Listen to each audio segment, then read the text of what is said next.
It's Wild and Wacky Wednesday here on Main Street Sports Today, presented by the Tennessee Orthopedic Alliance of Columbia. I'm Maurice Patton, along with Wade Neely. We will be with you here for the next couple of hours from the Lee Company studios of our respective homes, talking sports of local, regional, and national importance. So stick around. It's going to be a good one, as Steve Harvey would say. Wade, what's up? Man, living the dream, Mo. It is Wednesday. 4th of July Hump is day. upon us. Hump day is here.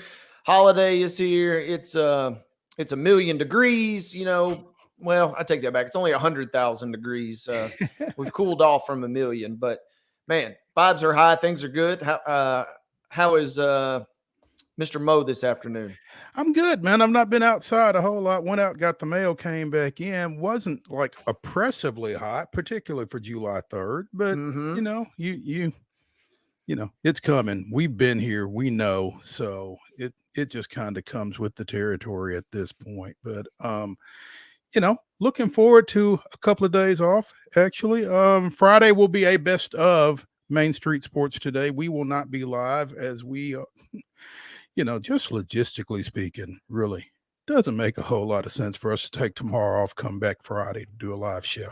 Plus, I've got some stuff I need to cover in my other capacity as sports editor for Main Street Murray during the day on Friday. So it would be a little problematic to be there and be here. So, but kind of days off, but we'll be back Monday.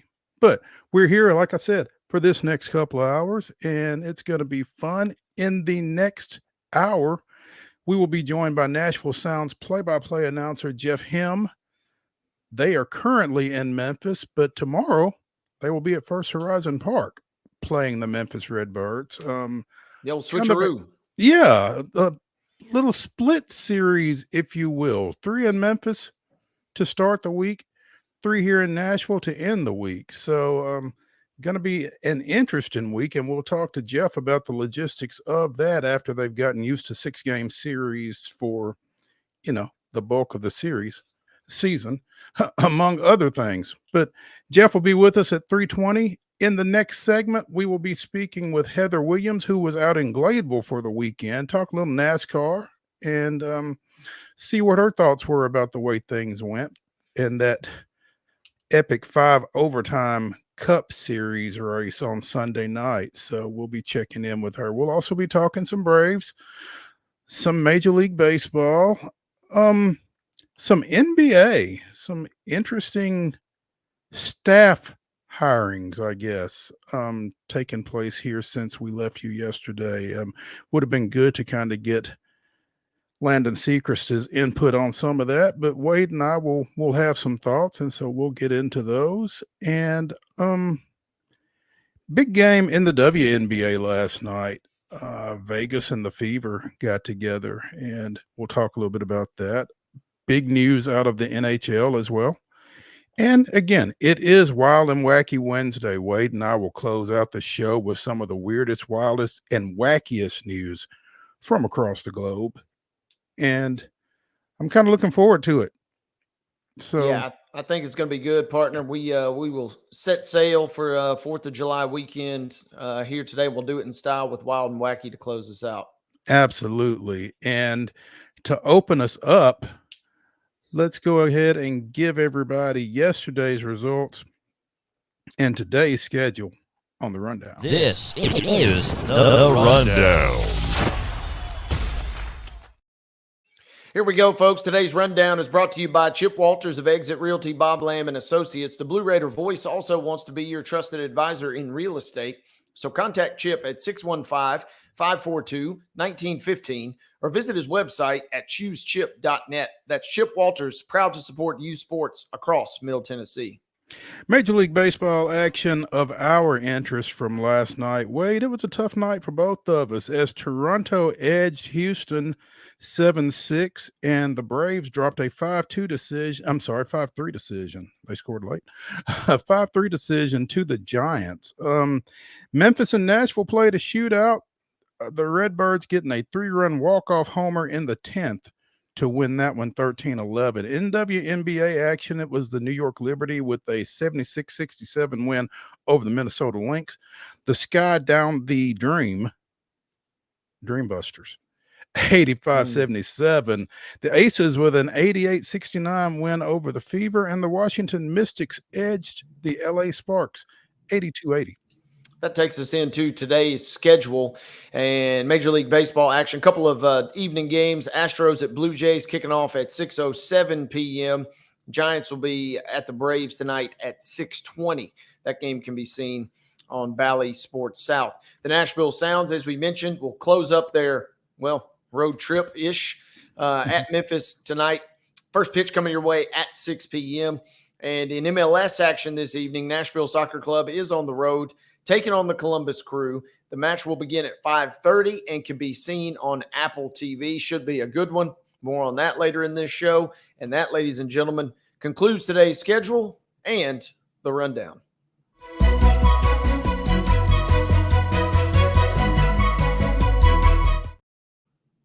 Today's top story brought to you, as always, by Piggly Wiggly over in Neely's Mill in Columbia. Be sure and check out their delicious daily deli lunch items available until 6 o'clock. Also, their hand-cut meats and everything is cost plus 10% at the cash register. Piggly Wiggly, Neely's Mill, Columbia, bringing you today's top story. And actually, it's stories, because a couple of big doings coming off of the campus of Belmont University, starting on the diamond, where longtime skipper Dave Jarvis will be inducted into the American Baseball Coaches Association's Hall of Fame as part of their class of 2025 during a January ceremony in D.C. That was announced today. There will be 8 members inducted into the Hall of Fame. And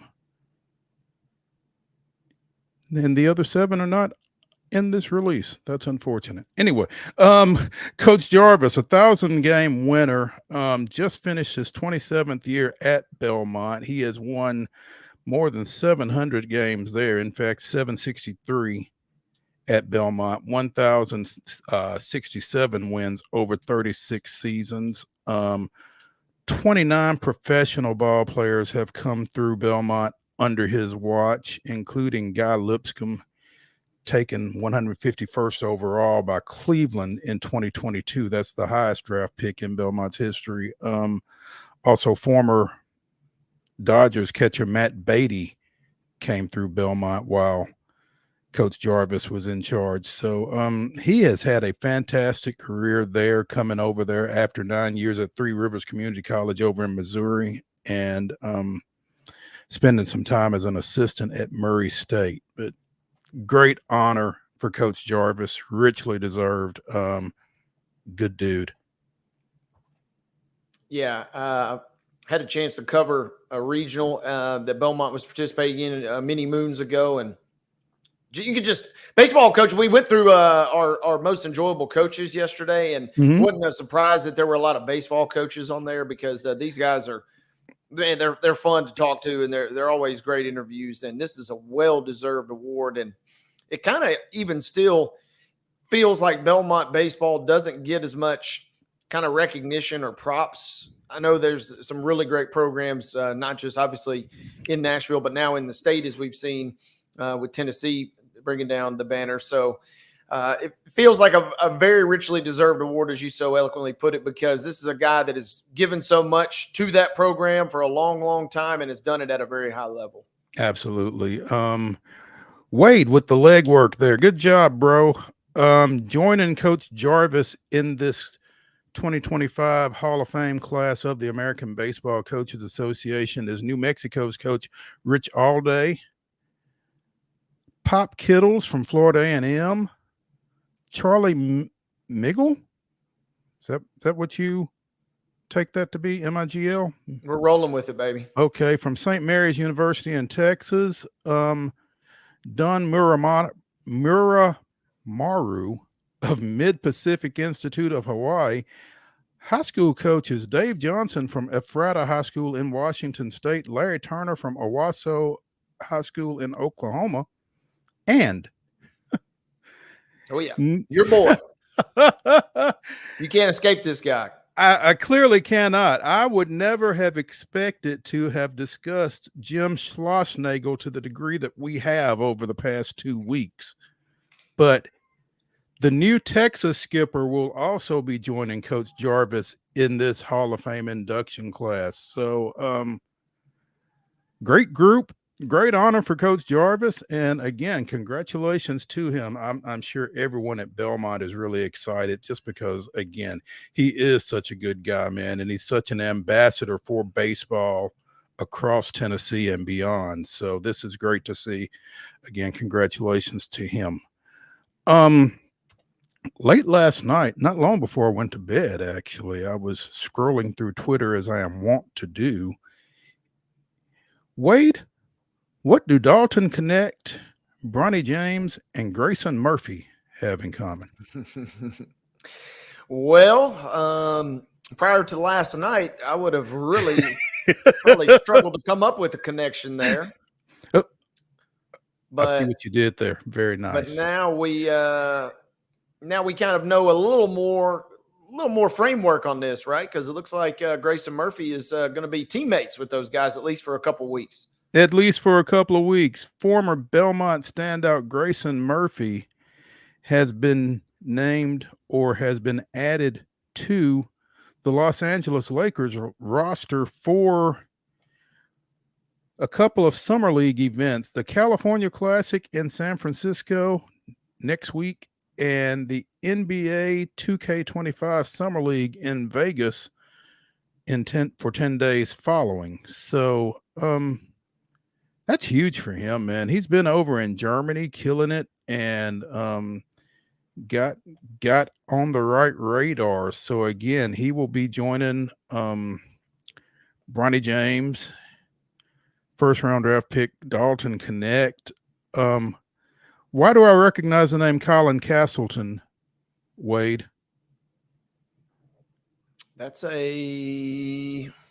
You're stumping me here. Oh, that name sounds Is that familiar. not the former? Is that not? Yeah, it's my old Michigan guy. Okay, there we go. See, I knew you would center. know. Yeah, Blake Henson, among others. So yeah, he'll be getting a look. Again, they will play in San Francisco July 6th through 10th, and then they'll play in Vegas July 12th through 22nd. So, great development for the former Independence High School standout, who is now the number 2 all-time scorer in Independence High School basketball history behind Southern Miss freshman Jet Montgomery. This season in Germany, Grayson Murphy averaged 13.6 points, 7.1 rebounds, 4.5 assists, and a league-leading 2.6 steals per game. Also shot 52% from the floor, 43% from behind the arc. Those are solid numbers. So, I mean, I'm sure that it's all of that kind of gets him this opportunity to show his wares stateside this summer and maybe play his way onto somebody's roster as a two-way guy or something like that. But at any rate, doing it stateside. So, finished his Belmont career third among active players in assists, 6th in steals, all-time OVC career leader in assists and steals, 3-time all OVC first team pick selection, and 2-time conference defensive player of the year. Belmont won 104 games during his 4 seasons and 4 conference championships. So he will be one of 2 Belmont players in the summer league. Ben Shepard will be going with Indiana after playing for the Pacers this past season. So again, a little extra Belmont flavor to the summer league schedule, which for those early summer leagues, the big Vegas part kicks off in a couple weeks. But whether it's San Francisco or Salt Lake, where a lot of teams are going, they start this weekend. Okay. So a chance All to jump right in, and a lot of the cool part too about this being a real slow time of the year is a lot of those games will be on ESPN or NBA TV. Yeah, the Lakers play the 6th, the 7th, and the 10th, and 2 of those will be on ESPN or ESPN2, and then 1 will be on NBA TV. So a chance to check out our local guy. Under normal circumstances, now obviously with a local guy involved, then the chances kind of ramp up a little bit. But under normal circumstances, how much of a hoop head do you have to be to watch summer league basketball? I'll tell you what, Mo, I got to go to Summer League a couple years ago out in Vegas, and it is a fun event because it kind of almost is like the winter meetings. I've never been to the winter meetings in baseball, but it's like the winter meetings because okay, just in terms of the folks that are around and that kind of thing. All you need to know is Jay Crowder sat right behind me in the crowd. I mean, all the tickets are general admission. You can kind of go. Me and Jay Crowder sat there and watched an entire Grizzlies basketball game. He was just in the crowd, just having fun, chatting it up, chopping it up with everybody. Obviously, this year we'll take on a little more significant role with our local connection. But then you wonder, I got a real strong hunch that LeBron James will be floating around in Vegas at some point. You would think that he might be around just a little bit. Yeah, but it's so cool because everybody's just walking around, just having a good time. But to answer your original question, yeah, you got to be a big old basketball nerd to want to go to this thing, and it's fun. They kind of incorporate a little bit of a competitive element, but the cool part is everybody's out there giving their best because these are guys that are either fresh into the league as draft picks or they're guys kind of like Mr. Murphy here where they're battling for spots. And so you're getting their best effort every game. I would probably be more apt to go to a game if I was, in the area and it was going on than I would be to carve out some time to watch it on TV because like you said, that atmosphere sounds really cool in a winter meetings kind of way. And you should go to that if you ever get an opportunity because it's really cool just seeing the folks walking around trying to figure out how to get from point A to point B out at the Opryland as we all are. So but yeah, it's interesting to me, Summer League, because like you said, everybody's trying to get noticed, so to speak. So what does that mean? What does that do for your game when you're trying to make sure that people see you? Are you how do you go about that? Yeah, especially when your strength isn't necessarily being a scorer.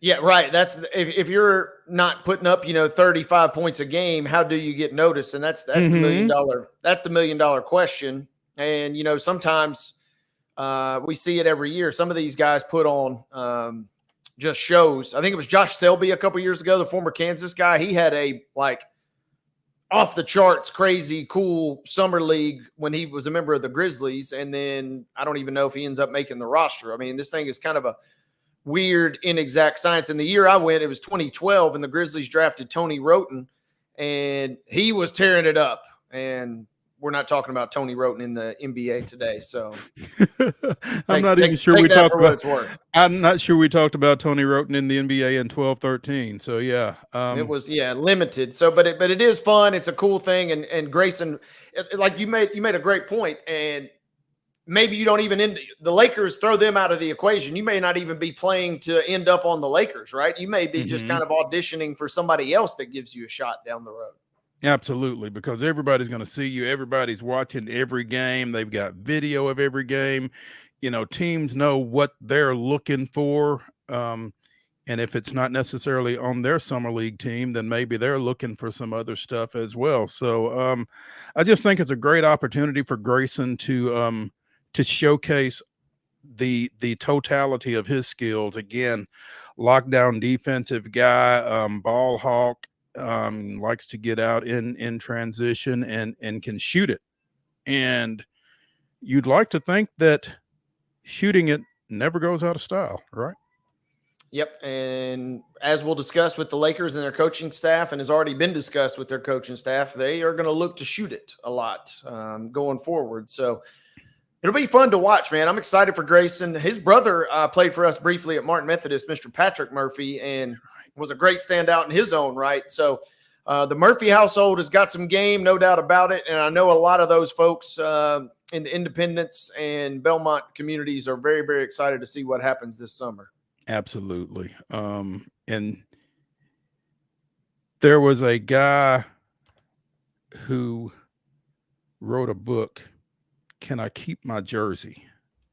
And it was about a former Iowa State basketball player who made a career playing internationally and was all over the place in Europe and other places. And that was his catchphrase, Can I Keep My Jersey? Paul Shirley, former Iowa State post/forward, 11 teams, 5 countries, and 4 years in my life as a basketball vagabond. And it's a fantastic read, by the way. But I mean, I guarantee Grayson Murphy's Lakers jersey, regardless of how this goes, will wind up in a shadow box frame in his man cave at some point. So that's great for him, and wish him the best of luck. And maybe if nothing else, gives him a little more bargaining power if he does end up back overseas, right? Absolutely. Yeah. So secure the bag always. Let's take our first break here on Main Street Sports Today, presented by the Tennessee Orthopedic Alliance of Columbia. And when we come back to the Lee Company studios after, we'll be joined by Heather Williams talking a little NASCAR. Stay tuned after this.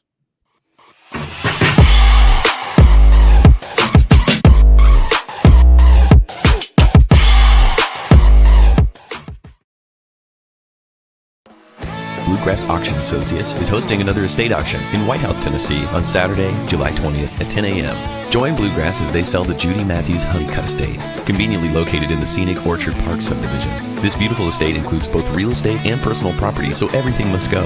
Everything will be sold on-site and in person, and a 10% buyer's premium is added to the final bid. So bid with confidence with Bluegrass Auction Associates, committed to excellence. We thrive under the lights. A city of performers, putting on one heck of a show. Headlining night after night. Welcome to Smashville.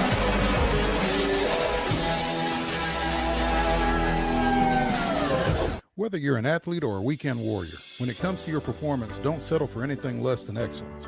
We're proud to announce that Mid-Tennessee Bone and Joint Clinic is now Tennessee Orthopedic Alliance of Columbia, where we are redefining sports medicine and orthopedics. Tennessee Orthopedic Alliance's team of expert sports medicine physicians understands the unique demands of your body. TOA Columbia specializes in personalized orthopedic care, offering state-of-the-art treatments for everything from sports injuries to joint replacements. Learn more at toacolumbia.com. Custom Stone Handlers supplies over 600 distributors and suppliers with quality stone products. Along with River Stone, we produce and distribute over 100 building, landscape, and other bulk products. Our goal is to provide quality products, service, and partnerships to ensure our customers' success. We firmly believe that the measure of any person or company is how they treat other people and customers. Give them a call at 931-490-4990 or visit CustomStonehandlers.com. Nashville Sounds Baseball is back in Hit City for the 2024 season. Spend your nights and weekends at the ballpark with weekly giveaways, fireworks shows, throwback deals, live music, and more. Top talent will take the field at First Horizon Park against the AAA Minnesota Twins, Baltimore Orioles, Atlanta Braves, St. Louis Cardinals, Cincinnati Reds, and more. Tickets start at just $10 and are available now at NashvilleSounds.com. We will see you in Hit City. With Lee Company technology, the best handymen are hands-off. Lee Company techs have been using visual findings and other smart technology tools for years to add transparency and virtually take customers along. You see what we see, whether we're in a crawl space or on a roof. With Lee Company, technology helps us help you. no matter what's happening in the world or at your house.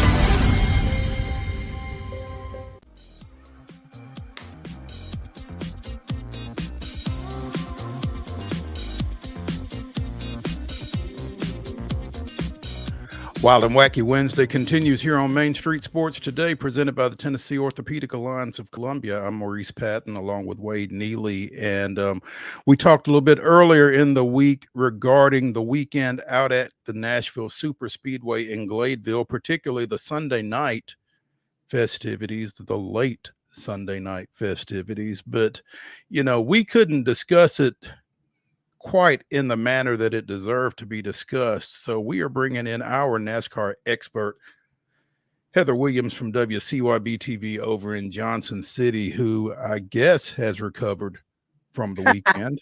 I have, but apparently my computer hasn't. Have you seen this? Unable to connect to the internet. So I am on my phone in our podcast room with nothing behind me. But I'm here. And that's all that matters. Yep. I have had a few hours of sleep since Sunday, I think, and it was a wild night. It was a long night, and I honestly thought they were never going to stop wrecking. In fact, I think maybe Harrison Burton just turned again on the backstretch. Okay, so Heather, we had Stephen Hardis on. You're well familiar with the sports editor down at the Chattanooga Times Free Press. We had him on Monday, talking to him about Gary Rankin's induction into the National Federation of High Schools Hall of Fame during a Monday ceremony up in Boston. But we got sidetracked because he went out to he and David Pascal went out to Omaha for the championship series between Tennessee and Texas A&M. And he told us that they left at like 12:30 Monday night / Tuesday morning and came back to chat straight through. Well, please tell me you stayed over Sunday night. Oh, please. I mean, first of all, two of the most quality people in the world in Pascal and Hardis. Love them both to death. But that's insane. I need okay. Once there started being a 5 in the first digit of my numbers of age, I need my sleep. So yeah. Took you that long, huh? Yeah. Yeah. No, now that sleep usually comes like at 8 o'clock, from like 8 o'clock to 2 in the morning, but I still need the sleep. I understand. Yeah, we told him how stupid that was, but both of them were old enough to know better too. But yeah, I'm so. not saying. I mean, I'm old, as we've already established, because I said I got that 5 in my number now. But congrats. They're around my age, and so they are both old enough to know better. Yeah. Yeah, it's not something I would have done. Surely, you know, somebody smarter would have prevailed at some point. I think one of them said it and the other one didn't want to back down or something. So, you know, it's how bad decisions get made. But at any rate, knowing both of them, I could probably figure which is which too. No lobsters involved in the crowning of Joey Logano as the winner of the Ally 400, and I'm a little disappointed. Actually, no, but a really cool Gibson guitar. So which would you rather win? Depends on who's cooking. No, at least I assume that the guitar survived.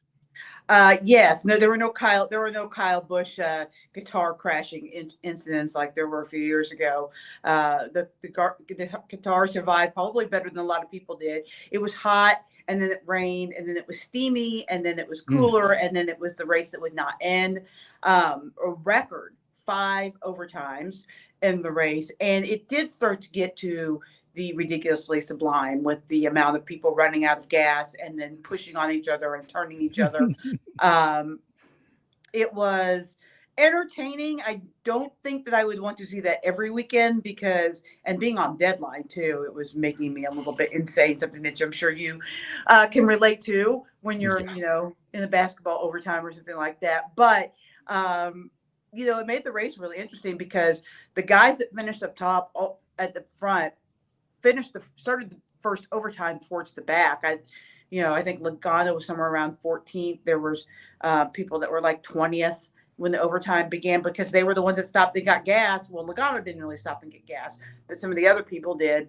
And, when people were running out, they had the fuel they needed to get to the end. You mentioned running out of gas, and Logano says that basically he was on his last drop. Wade and I were just mystified at how closely those guys can get it to, he couldn't have made another lap. Yeah, and I mean, had more fuel mileage or had gotten gas sooner than Logano that ran out. Logano is the best guy in the garage area at saving fuel. His former crew chief Todd Gordon was on Sirius XM last night talking about Logano. When they dropped the green flag, Logano started saving gas. So that is one of the things that helped him a lot. Denny Hamlin also talked on his podcast about it helped Logano save gas because he was slow. If you're running in the back, if you're drafting off of other cars where you're not having to use all the energy just from pure gasoline to make time, then you're not burning gas as well. So the fact that Joey wasn't as fast as Denny, as who else was up front? Chase Briscoe, some of the guys who were up front when overtime began, he was using less gas. So a lot of the things that worked in his favor to be able to go, I think it was 110 laps when people thought the fuel window was around 80 laps. So he went, 30 laps longer than anyone else thought that they could on gas, just by the combination of being one of these slower cars in the lead pack. He wasn't one of the slower cars, but one of the slower cars in the lead pack and saving gas. And that was what won him the race, was the pure fuel mileage. Heather, a lot of talk about, running out of gas and crashes and the 5 overtimes. I don't know why this popped in my head when you mentioned all that earlier. I'm curious, what is the fewest number? Is there a minimum number of cars that have to finish on the lead lap, or what's been the fewest number that has there ever been like a heads up almost type situation that you can recall? I mean, there's been races, this doesn't have anything to do with overtime, but there's been races where there's been one car on the lead lap. Back in the old days when there were just cars that were just so much better. I think that there's been cars that have won by 2 and 3 laps before, 4 laps before it. And so, no, there's no requirement of who has to be on the lead lap. These days, it's rare to have less than about 15 cars on the lead lap. Like, that's rare just because the cars are so equal and you can get your laps back with the lucky dogs and wave arounds and things like that. So it's just rare to have less than, I'd say, 15 cars on the lead lap, but there's no requirement. You could be the last guy riding around on the track by yourself. Everybody else could wreck out. Doesn't matter. That's what I was visualizing, all those overtimes. And if we just kept going, and there was just 2 cars left, and it was just mano a mano almost type situation. We'll Talladega Nights action there. No, I mean, it could happen. It won't ever happen, but it absolutely could. And what else surprised you? Sorry, I thank you guys both for humoring me there in a moment. But no. What else surprised you, or what did you take away from this weekend, other than obviously the crazy kind of way that it unfolded at the end? There weren't a lot of surprises. I mean, up until the craziness at the end, all the usual suspects that we thought were going to be up at the front were at the front. Ross Chastain was up there. The Toyotas were up there. The Hendrick cars were up front. And then madness broke out. And so you had none of those guys finishing in the top of the field. I guess the biggest surprise for me, that's not just this week specific, but this week kind of just sealed it. There is something wrong at RCR and Kyle Busch. Now, he did have a little bad luck because he was able to use some fuel mileage or some pit strategy to get up towards the front, and then got wrecked out of the race. But he had to use the pit strategy. Like, he wasn't going anywhere until he used that strategy. So a little bit surprised at how bad the 8 car is struggling, because, they're going to have to, and the same is true for the 20. The 20's really been struggling, and they used a little strategy and it worked for them this week. They're going to need something like that, because they're so far back in the points now that they pretty much have to win to get in the playoffs. So they're going to have to use a little strategy, a little voodoo to get into the playoffs, which is kind of crazy to say about Kyle Busch, because he's just consistently and perennially one of the best in the garage area. We talked about Logano and how kind of a wizard he is in terms of fuel mileage and fuel economy.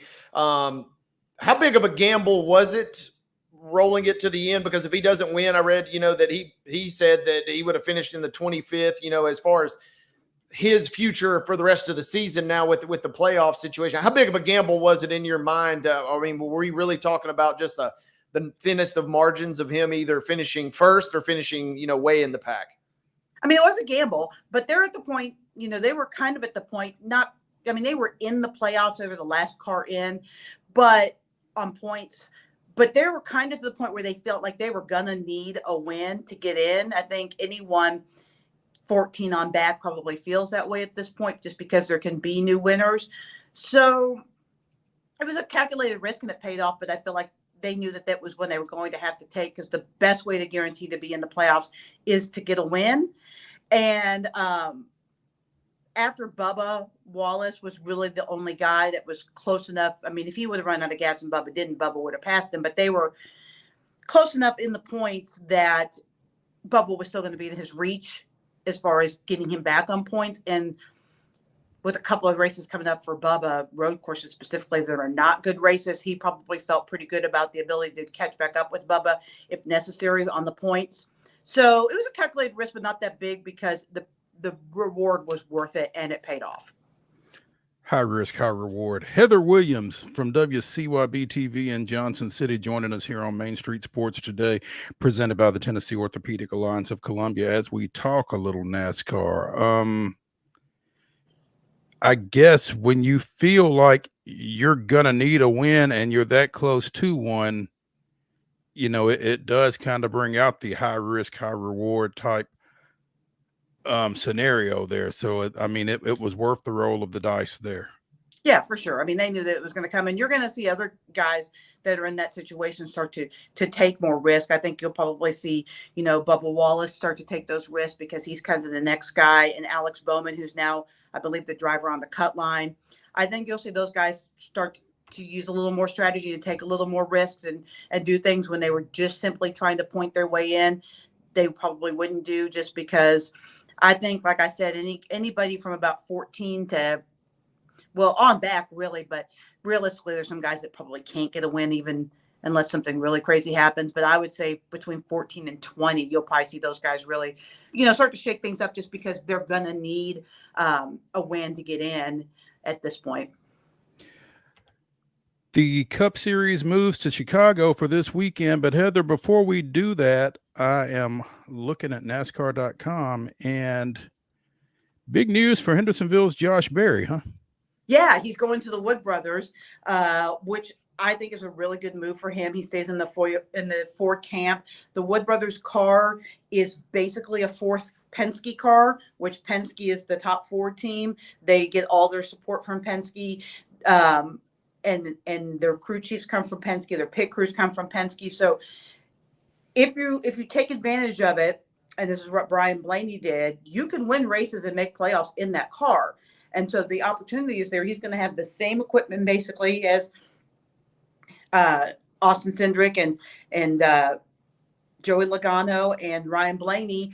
And if one of those drivers moves on or retires or whatever, there's an opportunity to move into one of the main three Penske rides. So I think that's a great opportunity for Josh, and I'm so happy for him that he's going to get to stay in the Cup Series, because there just aren't going to be enough rides this year for guys, because we're losing a whole team in Stewart-Haas Racing, which is shut down. So they're keeping one car. So there's three rides that aren't available anymore. So the fact that he's able to stay in the Cup Series and stay in a pretty good ride, I would say it's at least equivalent to what Stewart-Haas has become with the Penske support. It might even be a little bit better if he takes advantage of it and does some things right, like Ryan Blaney did.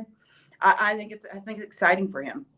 And like you said, Stewart-Haas shutting down at the end of the year, so he was going to be without a ride, basically. I mean, I would think this turned out about as well for Josh Berry as it could have under the circumstances.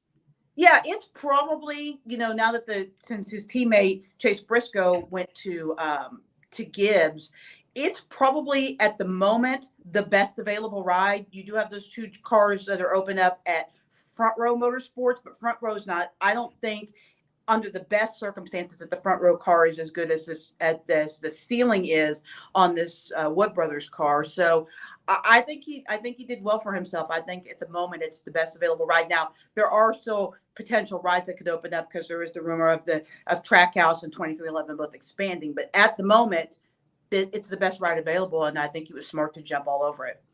took a little bit of the sting out of a 26th place finish this weekend. I Well, guess. and he's one of those guys that got caught up in the strategy. He was one of the stronger cars all day long, and then I think he got caught up in a wreck in one of the overtimes, maybe the fourth or the fifth one. But he's been showing speed, and he's been running well. He's just had bad luck and hasn't gotten the finishes he probably feels like he deserves, but he's there. And it's going to be really hard probably this year for him to get a win because everybody in that organization is looking for jobs, and as jobs open up, there'll probably be people leaving in the middle of the season to go start their new jobs. So, but he's putting himself in a good position just the way he's running and building, confident that when he goes to a more stable situation at Wood Brothers, he should be able to take off. Logano, Zane Smith, Tyler Reddick, Ryan Preece, and Chris Buescher were your top 5 at Nashville Superspeedway Sunday night. Ryan Blaney, Bubba Wallace, Kyle Larson, Daniel Hemrick, and Noah Gregson closing out your top 10. Again, action shifts to Chicago this weekend. What are you looking for? The street course. And I'm excited to see them get a chance to hopefully knock on wood, although there's a little bit of wood right here. No weather, because that kind of hampered the street course racing last year, to really see what these cars can do and put on a show. They put on a pretty great show. Last year, a star was born at this race, and Shane Van Gisbergen. Nobody knew who he was or how to pronounce his name a year ago until he won the street race. And he's come in and run Xfinity races. He's won 2 races. They've both been on road courses. I think he's running the Cup race this year again, and the Xfinity Series race on the street course. He's definitely the guy to beat. And it's just a different form of racing. I think it's anytime NASCAR does something different, it's entertaining. It should be fun. Mm-hmm. And there's going to be a lot of road course kind of ringers or, road course crashers or whatever you want to call it, running in the race that will make it very interesting. I think AJ Allmendinger is running the race. He's good on the road courses. Joey Hand is coming in and running, I think, the Project 60 car for Roush Fenway Racing. So there's going to be some different guys that are going to be up at the front. And it's a challenge for the Cup guys, for the regulars, because it's not a discipline that they do on the regular. So I think it's going to be fun because I don't really know, other than the fact that Shane Van Gisbergen is going to be good, what else to expect. And I think that makes it interesting. Yeah, Heather, we talked a little bit or a fair amount about this race last year and kind of how unique it is. And I'm curious, is this a race or a course in particular that after you've run it a time or even just one time that you can take away some real big lessons, or is it kind of one of those deals where if you got it, you got it, and there really is no way to really, no matter how many simulations you run, kind of get better at it per se? Well, I think this is an instance where the simulations might be more helpful than others because the course, because it's an actual street, it's not a controlled course. The surface in the course is going to be different every time. It's going to feel different. So it's more about rhythm. And so learning how to drive a road course and the rhythm of the course, practice will make you better at it. That's why Shane Van Gisbergen was so much better than everybody else last year, because he had driven the road courses before, or street courses before, understood the rhythm and how to get around them. The more practice these Cup guys get in the simulator, in practice, there's a ton of them running the Xfinity Series race on Saturday to get more time, the better they will get at it. So it is one of those situations where practice means a lot more than it would maybe at like a Bristol, where you either have it or you don't, because it's unique. I mean, you can get better at it, but you either have it or you don't at that kind of a track. Awesome. Heather Williams, WCYB TV out of Johnson City.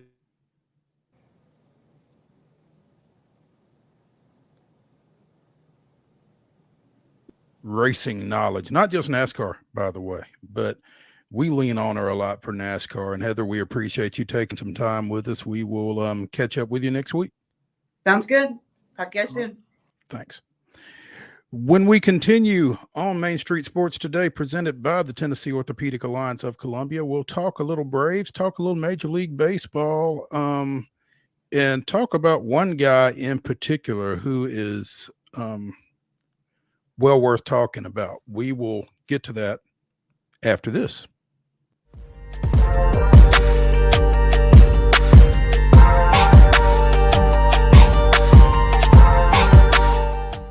Nashville Sounds Baseball is back in Hit City for the 2024 season. Spend your nights and weekends at the ballpark with weekly giveaways, fireworks shows, throwback deals, live music, and more. Top talent will take the field at First Horizon Park against the AAA Minnesota Twins, Baltimore Orioles, Atlanta Braves, St. Louis Cardinals, Cincinnati Reds, and more. Tickets start at just $10 and are available now at NashvilleSounds.com. We will see you in Hit City. Whether you're an athlete or a weekend warrior, when it comes to your performance, don't settle for anything less than excellence. We're proud to announce that Mid-Tennessee Bone and Joint Clinic is now Tennessee Orthopedic Alliance of Columbia, where we are redefining sports medicine and orthopedics. Tennessee Orthopedic Alliance's team of expert sports medicine physicians understands the unique demands of your body. TOA Columbia specializes in personalized orthopedic care, offering state-of-the-art treatments for everything from sports injuries to joint replacements. Learn more at toacolumbia.com. With Lee Company technology, the best handymen are hands-off. Lee Company techs have been using visual findings and other smart technology tools for years to add transparency and virtually take customers along. You see what we see, whether we're in a crawl space or on a roof. With Lee Company, technology helps us help you, no matter what's happening in the world or at your house. Jones & Lang Sporting Goods here in Columbia has been outfitting teams, officials, and anybody else from T-ball to college for 50 plus years. Be sure and check them out at 931-388-8060 or online at jonesandlang.com. Jones & Lang Sporting Goods, the look of a winner. Zion Christian Academy, zioneagles.org or 931-388-5731. You can schedule your appointment. Go tour their campus. It is beautiful over there, and you're definitely going to want to see it. Again, it's zioneagles.org. Give them a call, 931-388-5731, and schedule your tour today. Custom Stone Handler supplies over 600 distributors and suppliers with quality stone products. Along with River Stone, we produce and distribute over 100 building, landscape, and other bulk products. Our goal is to provide quality products, service, and partnerships to ensure our customers' success.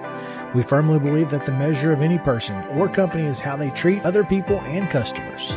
Give them a call at 931-490-4990 or visit CustomStonehandlers.com. Piggly Wiggly, located in Neely's Mill Shopping Center, is Columbia's locally owned and operated Cost Plus 10 grocery store dedicated to serving the community with low prices and smiling faces. Piggly Wiggly offers fresh, hand-cut meats daily as well as daily hot plate lunches from their deli counter.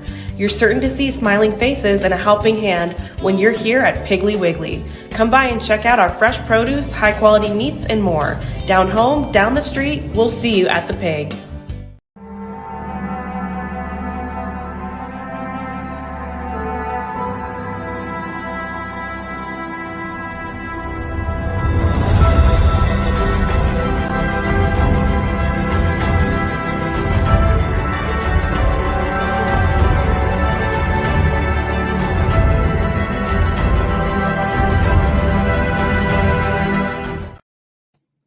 July 3rd, 1966, Tony Cloninger's 2 grand slams and 9 RBIs were part of a 5-homer onslaught as Atlanta blitzed host San Francisco 17-3. That's pitcher Tony Cloninger, who became the first National Leaguer, regardless of position, to hit 2 slams in a game, while setting a major league record for RBIs by a pitcher. Joe Torre, Rico Carty, and Hank Aaron each went deep for the Braves as well, while Cloninger went 3 for 5 and picked up the complete game victory. That was this day in Braves history.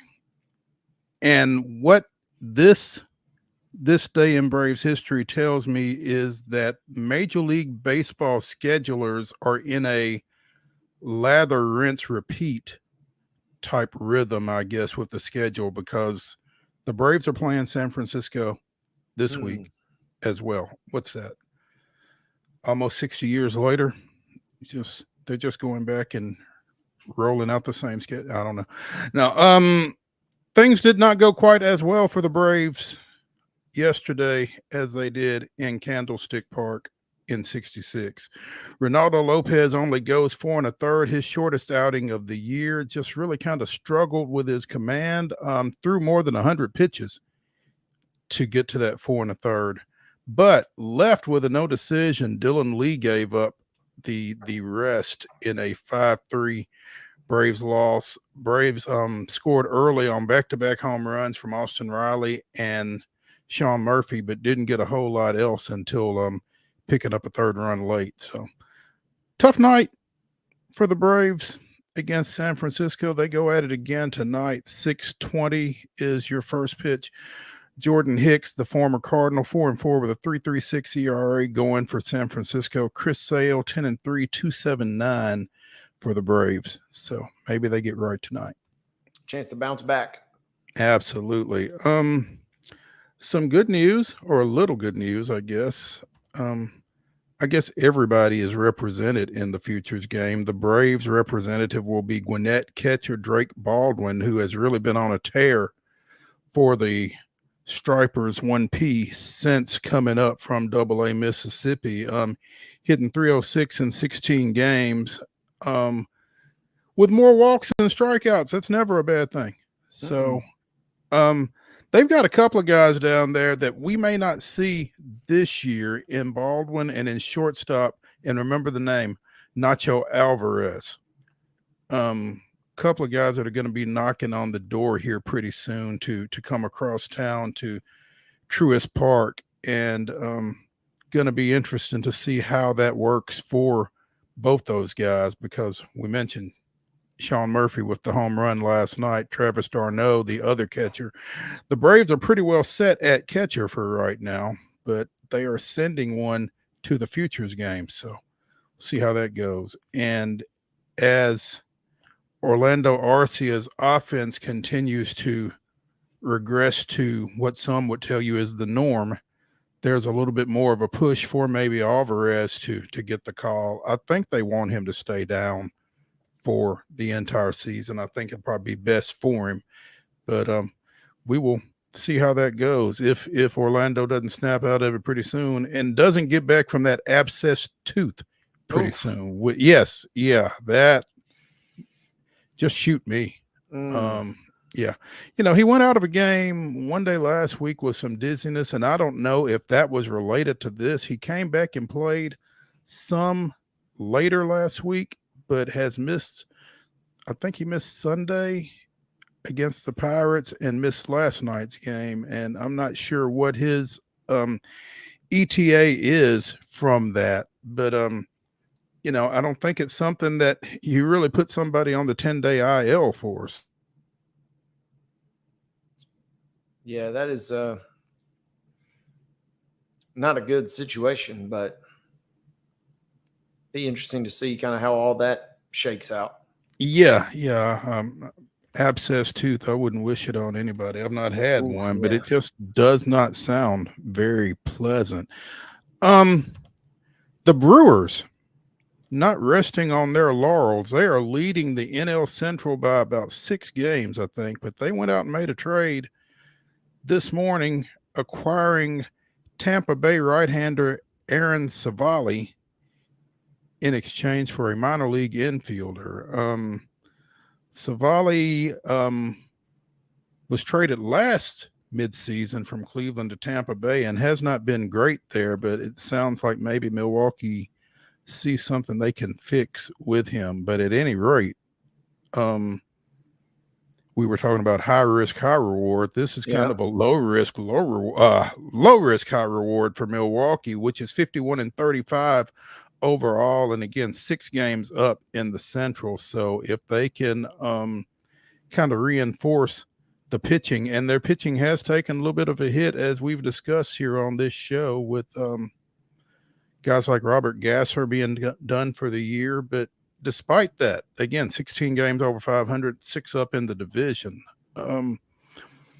Braves fans watching this move by Tampa Bay and wondering, wonder if they're done, because I think the Braves and Alex Anthopoulos have had their eyes on Zach Eflin, the former Phillies starter, for a while, and wouldn't mind reinforcing their starting rotation with a move. They're seeing those moves. They're like, let us get some of that. Yeah, exactly. I would like the same for me. So absolutely.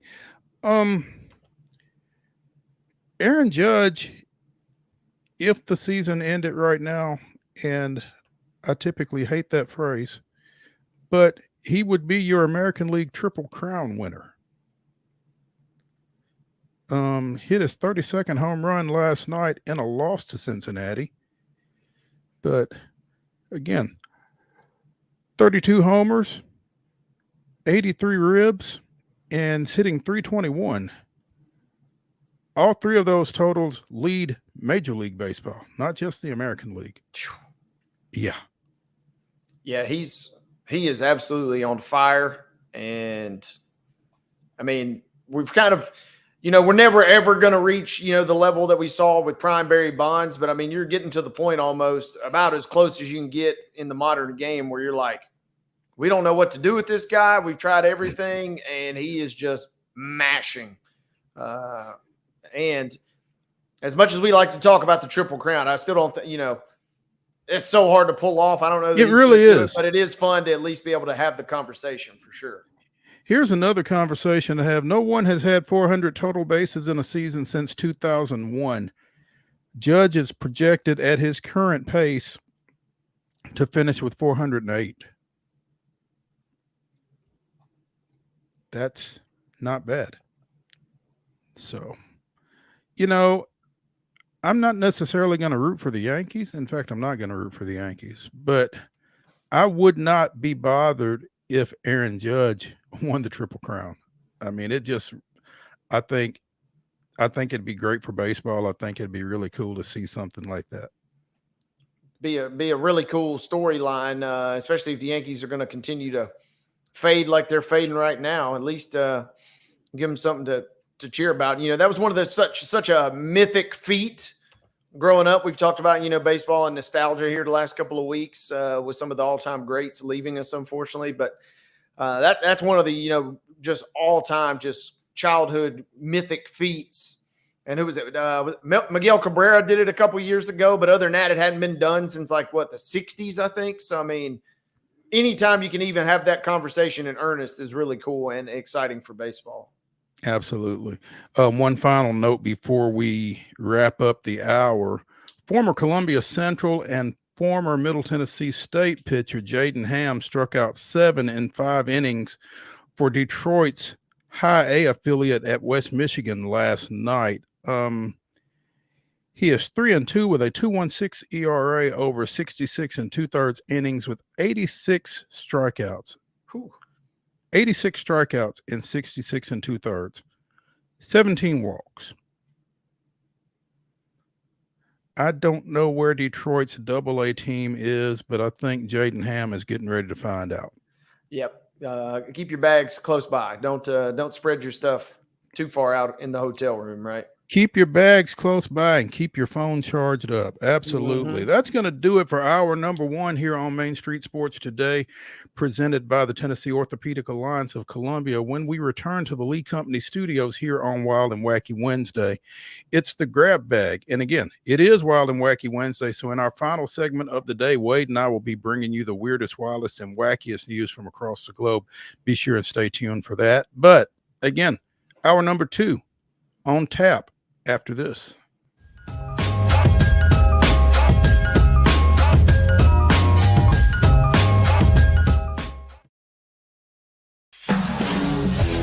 We thrive under the lights. A city of performers. Putting on one heck of a show. Headlining night after night. Welcome to Smashville.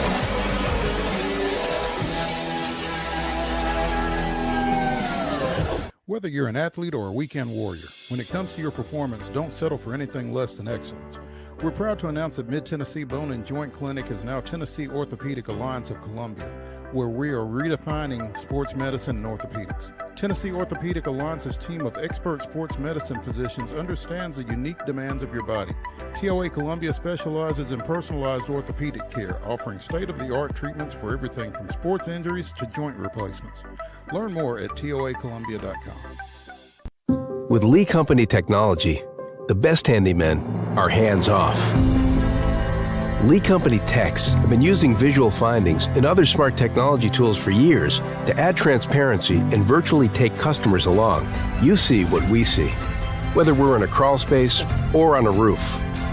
With Lee Company, technology helps us help you, no matter what's happening in the world or at your house. Jones & Lang Sporting Goods here in Columbia has been outfitting teams, officials, and anybody else from T-ball to college for 50 plus years. Be sure and check them out at 931-388-8060 or online at jonesandlang.com. Jones & Lang Sporting Goods, the look of a winner. Zion Christian Academy, zioneagles.org or 931-388-5731. You can schedule your appointment. Go tour their campus. It is beautiful over there, and you're definitely going to want to see it. Again, it's zioneagles.org. Give them a call, 931-388-5731, and schedule your tour today. Piggly Wiggly, located in Neely's Mill Shopping Center, is Columbia's locally owned and operated Cost Plus 10 grocery store dedicated to serving the community with low prices and smiling faces.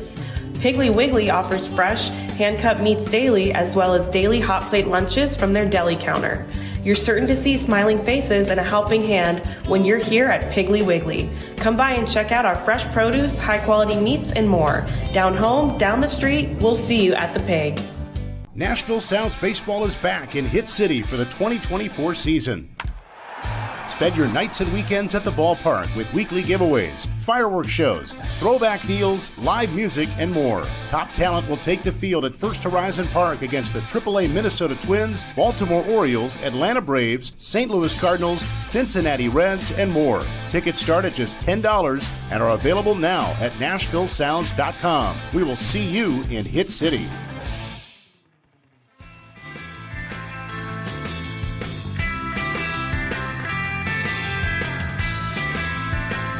Hour number 2 of Wild and Wacky Wednesday here on Main Street Sports Today, presented by the Tennessee Orthopedic Alliance of Columbia, starts right now. I'm Maurice Patton. That's Wade Neely, and we have happened up on a little breaking news. Typically, this doesn't happen until after the show, but we were set to talk about the Nashville Soccer Club facing 5 games over the next 18 days, beginning with today's 5:30 first touch up at Columbus. And we will probably still talk a little bit about that. But I guess the question is, at this point, which of these 5 games over the next 18 days do we see the debut of new manager BJ Callahan? Yeah, big news coming out of NSC this morning, Mo, is Valère told us last week that BJ Callahan was picking up steam. And as bad as we've bagged on the United States national team, hey, man, that was just Greg Berhalter. We don't care about the assistant coaches. Let them be fine. So move aside. There's a new Callahan in Nashville, it looks like, as my boy Donald Page from the Titans pointed out today. So this is a good get for Nashville. And like Valère pointed out, this is a guy that's got some good success both in the MLS and with the national team. And after a couple weeks of not really sure what was going to happen, where things were going to go, seems like Nashville got their guy. According to Valère's piece on BroadwaySportsMedia.com, Callahan will officially take over on July 22nd. So he's going to miss this grueling 5 games in 18 days, 4 of which are on the road. Portion of the MLS schedule for NSC, but I'm sure he'll be watching with interest. And yeah, as you said, Valère kind of tipped us to this, friend of the show, Valère Shabilla. So always like it when we've got a little insight and a little heads up on some stuff. So Callahan becomes the second ever head coach in the history of NSC following the dismissal of Gary Smith earlier this season. And, again, Valère mentioned that he didn't think the interim guy was really going to be a factor in this search, and they really kind of want to return him to his, player development type role. So hopefully that will be the case. Yeah, Roomba Moonthali did a noble job filling in as, and we'll get to fill in for a couple more matches, but Mhm. that's not probably what he signed up for. That's not what he was probably anticipating, and so yeah, you get to slide him in. I love the way Valera phrased this, and he kind of talked about it last week, but this will be the big thing, Mo, is Gary Smith played a very methodical, kind of almost defensive first style. They prefer, which led to a lot of the draws that we've talked about on this show. Mhm. And playing defense is all well and good, but it's a high variance strategy, because if you give up one goal, that means you're probably not winning the match. You're probably only drawing at best.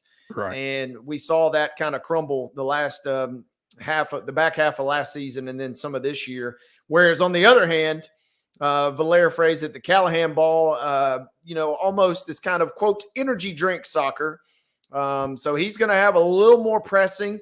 I think the fans will probably enjoy this, unless they don't win games, of course, and then everybody will be up in arms again, and we'll be doing this same thing over and over. But I like the hire. It feels kind of a nice, perfect landing spot for Nashville. They weren't going to go out and get, an elite European type manager, I don't think, and hiring a guy who's kind of just toiling in MLS. They weren't going to get any major MLS coach to leave to come to Nashville from one head coaching job to another, I should say. So this seems like a great fit. This guy's got a good track record both with U.S. soccer and MLS, and I, as a fan, am excited to see what happens.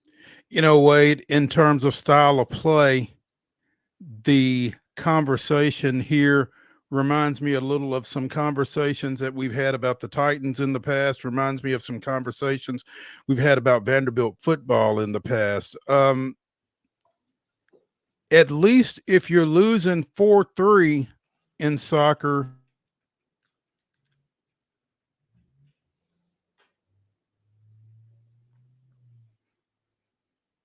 to stick around for an extended period of time or not, who knows? But I think there's something to be said for playing a brand of soccer that excites your fan base. Absolutely. And, other than the last name, this is interesting with the Titans, because as great of a job as Vrabel did, Vrabel was in a similar boat as Gary Smith.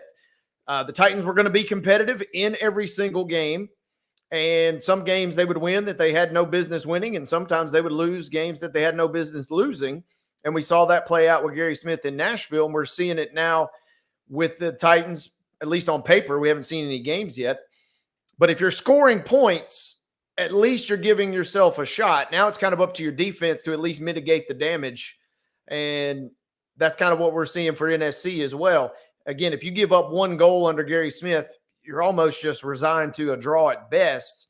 2 goals is certainly a death sentence, it felt like at times. So the fact that, you at least now potentially have a little more firepower on the offensive end, you certainly would hope you're not giving up 3 goals, but at least if you're scoring 4, you'll certainly take your chances and hope that your defense can give you enough to skate by. I like this line from Valera. Time will obviously tell whether this is the right move for Nashville, but based on everything on paper, this at least does not seem like the wrong one.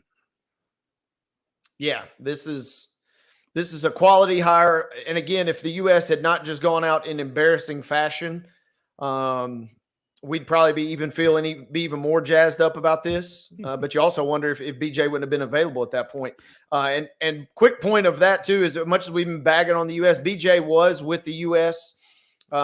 When they won another tournament, the CONCACAF Nations League, a little bit recently. So it's not as if he's only been around for these negative kind of news cycles here for the U.S. He's been a part of some successful moments as well. Something that we missed here over the last couple of days, speaking of NSC, Hani Mukhtar has been named to the MLS All-Star team that will take on Liga – will play Liga MX in the 2024 All-Star Game on July 24th at Columbus Crew's Lower.com field. So congrats to Hani. Yeah, that will be fascinating to see, because of all the players, right? Hani Mukhtar had kind of been the huge offensive spotlight. And that was on a style that kind of really didn't promote offensive play at times. So I am very anxious to see, if they just turn the faucet on even more for this guy. Surge has been playing well. Honey's obviously played at an MVP level over the last couple of seasons. So this could be exciting. It doesn't necessarily may translate to a lot of wins, like Valeris pointed out, but at least you're restoring some excitement. I don't know if that was the goal, Mo, for the hire, but if your goal was to kind of re-energize the fan base and kind of maybe get things from an entertainment perspective jazzed up again, they certainly, in my mind, have succeeded here. Mission accomplished. Yeah. Late last night, we got word that Jerry Stackhouse will be on a bench this winter. Both he and Terry Stotts have joined Steve Kerr's coaching staff out at Golden State. Steve Kerr's coaching staff that will be without Klay Thompson, by the way. But, it's good to see Stack back at it, given the way things went with him at Vanderbilt, I think. So I think this is cool. I think it probably kind of gets him back more into his comfort zone. He came from the professional ranks. He had some success in the G League. He had been a successful assistant coach in the NBA. And I think this is good for him. Yeah. Quality move. And it didn't feel like it would take – I'm kind of maybe surprised it happened this quickly. I thought maybe he might take 1 full year to recalibrate. But we talked about it when we mentioned the Dan Hurley story, whatever that was a few weeks ago, about when you're minted, you're minted. And we see Juwan Howard, who's now rejoined the NBA with the Nets, and then Stackhouse is quickly back in the league as well. These guys take a bit of a swing going to the college ranks, running your own program. But the good news is you're more than likely going to be able to land back somewhere. And this will be exciting because you're right. The Warriors got a ton of questions about their state of their franchise going forward. Yeah, they really do. Stack is filling the spot created by the mid-season passing of Golden State assistant Dejan Deki Milojevic back in February. Milojevic worked primarily with Golden State's post players, according to this article on NBCSportsBayArea.com. So that's whose spot Jerry Stackhouse will be filling out at Golden State as he joins Steve Kerr's staff. Speaking of assistant coach hirings in the association, I think one of the fascinating things about J.J. Redick's hire at or with the Lakers was going to be who he brings on board with him, given his lack of coaching experience. Well, he's got a couple of former NBA head coaches joining him. Scott Brooks and Nate McMillan are reportedly going to be on Redick's coaching staff. And that's interesting to me. Because if you're going to hire 2 former head coaches, well, I don't know. I guess to each his own. But I think this is good for Redick. I think it's great for Redick in that he recognizes, I don't know everything and I need some guys that have kind of been through the wars a little bit. And certainly got that in Brooks and McMillan. Those guys had some success. I mean, Brooks was at Oklahoma City when they were kind of rolling back in the late aughts and early teens. Also with Washington and most recently with he was most recently an assistant under Chauncey Billups up at Portland. And obviously Nate McMillan was with the Hawks and the Pacers, the Blazers, and the then Seattle Supersonics. So, yeah, I think it's a good move. And, the internet has joked that this is the best coaching moves that the Lakers have made thus far. And, I mean, there's 100% agree. And, I'm a Michigan guy, but when Juwan Howard, he hired Phil Martelli, the old St. Joe's head coach, as his associate head coach. And that was universally lauded by all the Michigan fans as, hey, I don't know a whole lot about this head coaching game, so I'm going to go ahead and hire somebody that does. And I love what you mentioned about Scott Brooks kind of easing Chauncey Billups into head coaching ranks. I mean, this is a similar situation here. The Lakers have kind of pieced together between that and drafting Connect. I feel like they've started to kind of catch in short order some positive news, and I think these are two big pickups for LA. Well, they needed some positive news though, Wade, because between the Redick hire and their second-round pick, they were starting. He has a full contract now, by the way, as of today. He's the rarely seen full guaranteed contract for the second round. For the second rounder. Well, yeah.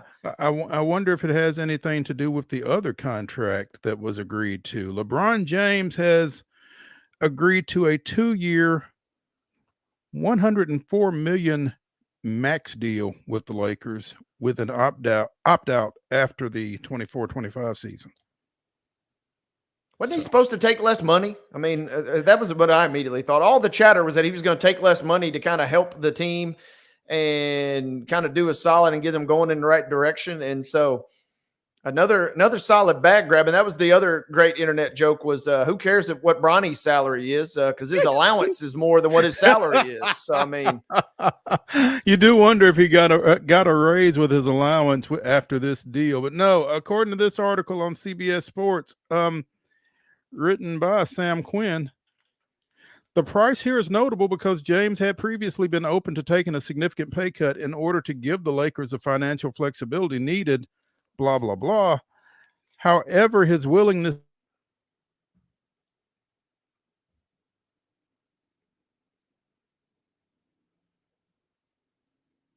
Klay Thompson, James Harden, or Jonas Valanciunas.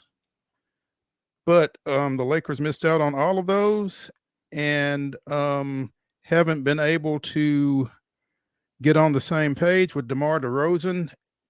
So James' offer to leave money on the table was based on specific timing. He has to be at Team USA camp on Sunday and wanted a deal done by then. The Lakers couldn't find the help he wanted, so he decides to take the max. That's one there way you to are, do it. Wade Neely. Yeah. He showed me. I mean, hey, I want my guys, but if you're not going to get my guys, then I want the bag. Yep. So I can't fault him for that. But yeah, I thought he was definitely. That was all the Jazz going into the offseason.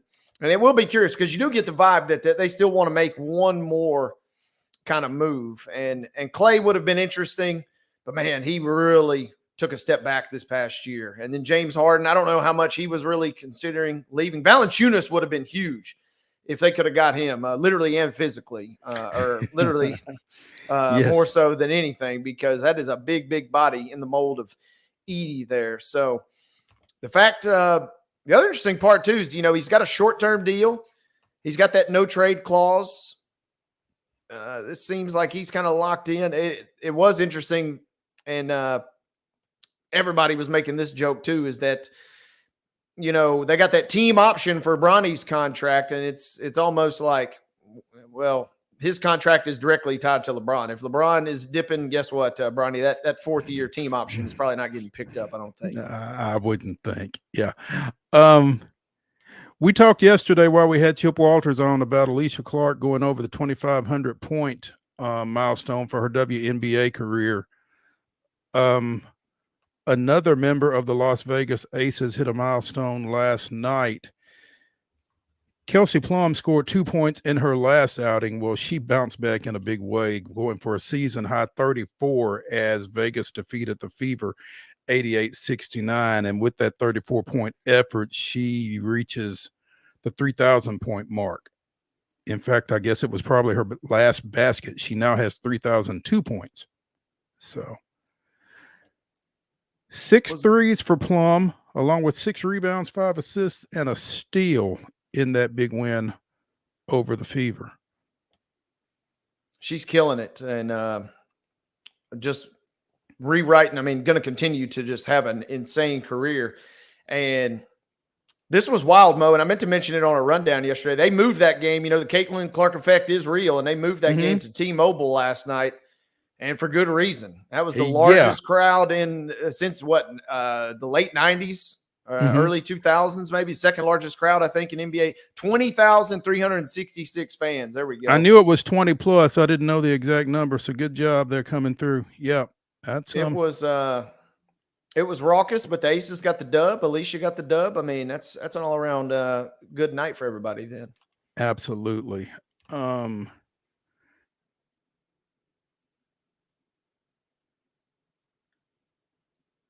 Kraken announced earlier today that they are hiring former Coachella Valley Firebirds assistant coach Jessica Campbell as an assistant. Campbell will become the first women's assistant in National Hockey League history. So, during her time with Coachella Valley, she coached the forwards and the power play unit, and that team reached the Calder Cup final of the AHL, losing to Hershey in the finals. So that's huge. Breaking. We've seen this at almost every other sport now, and we just talked about the Major League Baseball level yesterday with the Marlins franchise and what they did with the hiring of their GM. And so the NHL kind of getting in the mix here too. First ever women's assistant coach, and the Kraken are not exactly a slouch. So this will be fun to watch as she settles into her new role. Absolutely. Congratulations to her and to the Kraken.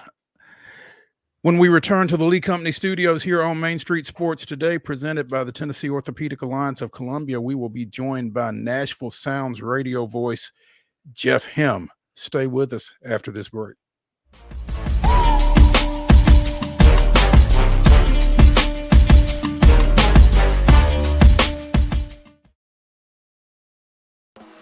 Bluegrass Auction Associates is hosting another estate auction in White House, Tennessee on Saturday, July 20th at 10 a.m. Join Bluegrass as they sell the Judy Matthews Honeycutt Estate, conveniently located in the scenic Orchard Park subdivision. This beautiful estate includes both real estate and personal property, so everything must go. Everything will be sold on-site and in person, and a 10% buyer's premium is added to the final bid.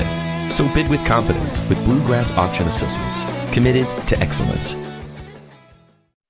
With Lee Company technology, the best handymen are hands-off. Lee Company techs have been using visual findings and other smart technology tools for years to add transparency and virtually take customers along.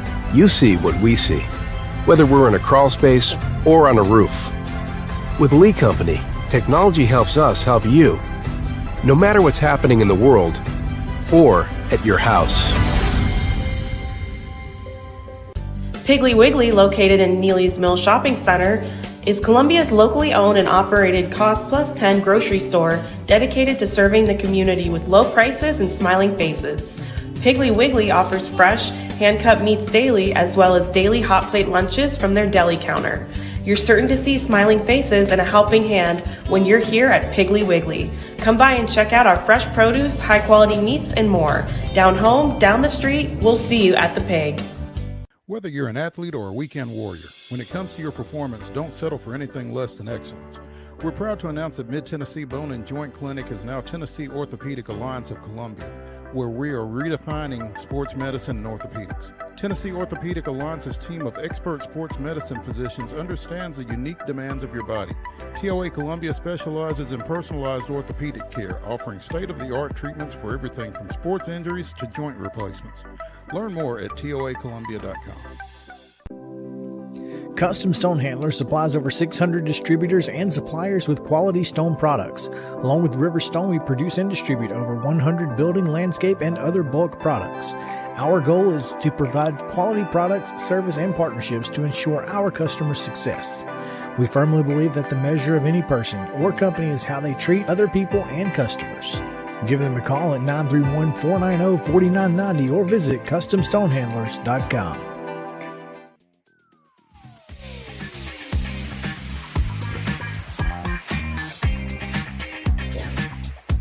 It's Wild and Wacky Wednesday here on Main Street Sports Today, presented by the Tennessee Orthopedic Alliance of Columbia. In our final segment, Wade and I will bring you the weirdest, wildest, and wackiest news from across the globe. Right now, we're just going to Memphis to visit with Jeff Helm, the radio play-by-play voice of the Nashville Sounds, who are finishing up a short series at AutoZone Park against the Redbirds tonight before both teams come east on I-40 to complete their 6-game set starting tomorrow night at First Horizon Park. Jeff, what's up? Hey guys, I can be wild and wacky if I need to be. I've been described that way before. Well, you know, Comes with the territory for minor league baseball, right? That's right. That's right. You mentioned, Mo, as you were describing our schedule. Let me ask you guys, I'm kind of doing a straw poll here. So like you said, we've got 3 here in Memphis, and then things will move to First Horizon Park tomorrow through Saturday. Would you guys describe this as 2 different 3-game series, or would you describe this as one 6-game series? I have my thought. I'm curious why would you describe this scheduling in terms of a series? Wade, you are probably a little bit more learned.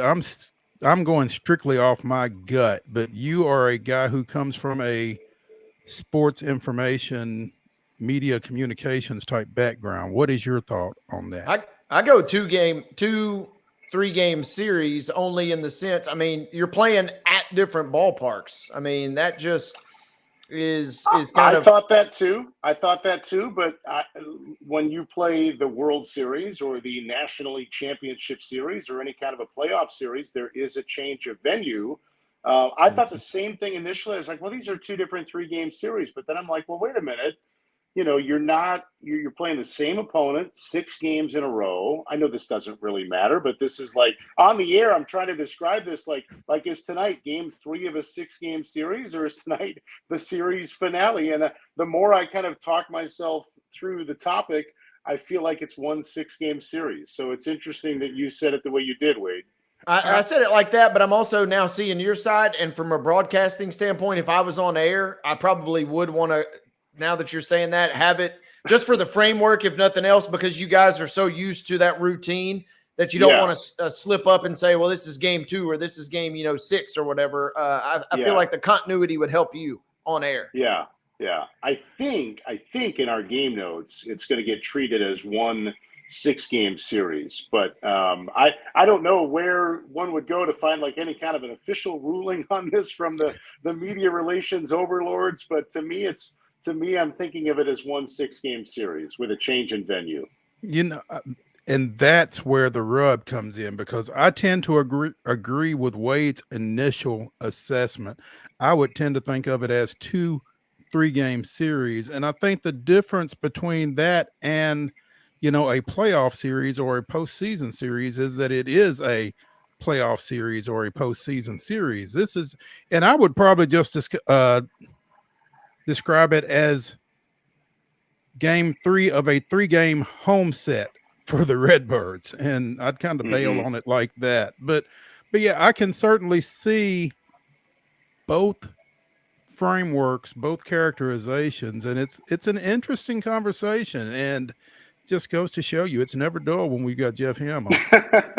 This is the kind of real high level sports conversation that only I can bring to the table. Hey, inquiring minds want to know, man. Man, y'all had some fireworks last night, huh? Yeah, man, that one was really a kick in the gut. 5 unearned runs is really what opened that for Memphis to even have a chance in that game. It's one of those where in the middle of the game, the way the Sounds were playing, you're like, this is going to be a cruise control kind of game. And then one error defensively, and then another non-error but gettable out in that same inning that didn't help either. And before you know it, it's 5 unearned runs, and then you're in a battle. And then Tyler Black, who's just been lights out in his 2 games back from the big leagues, hits a home run right after that in the 8th inning. And you're thinking, all right, control has been re-solidified. And then it just got wilder and wilder. Man, we've had some really crazy games in that regard.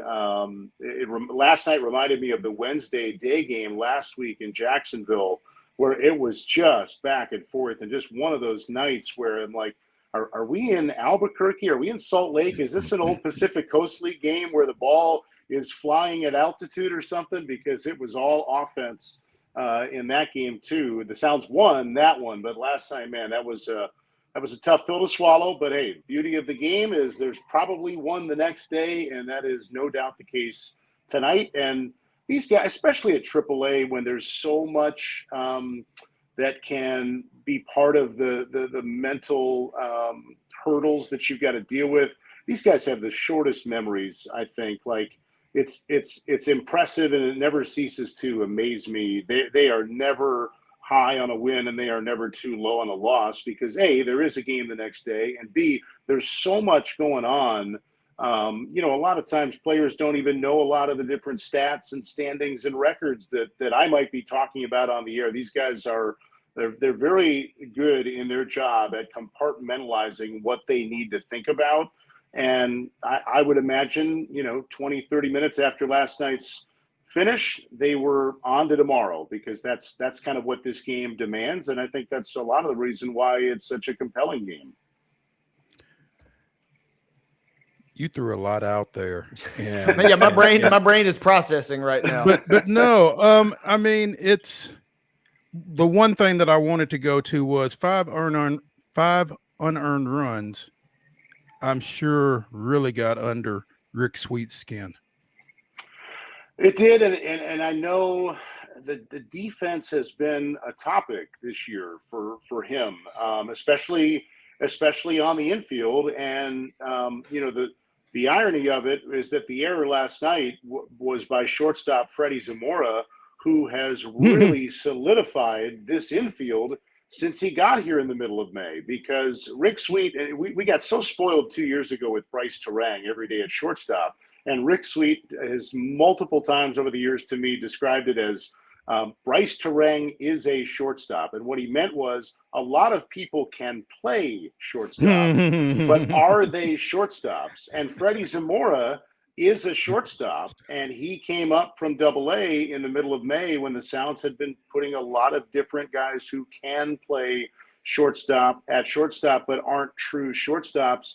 And so the defense got better when Freddie got here. And look, one play is one play. It does not define a player or a season.